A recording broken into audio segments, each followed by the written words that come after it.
Fil-manifest elettorali int Malta l-Partit Laburista qed jippreżenta dawk li sejjaħ bħala l-aktar proposti b'saħħithom favur iż-żgħażagħ. Dan qalu l-kandidat Laburista Andy Ellul waqt attività politika fiż-Żurrieq.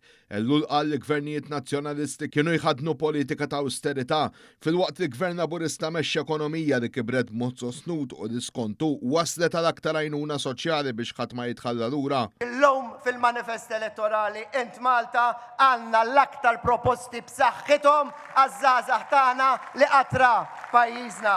U għalhekk kemm il-darba li nagħtaw il-fiduċja is-sibt li ġej ser inkunu ta' spalla mhux biss għal dawk l-aktar li għandhom bżonn fis-soċjetà tagħna, imma wkoll nagħtu l-opportunità liż-żgħażagħ Maltin u Għawċin.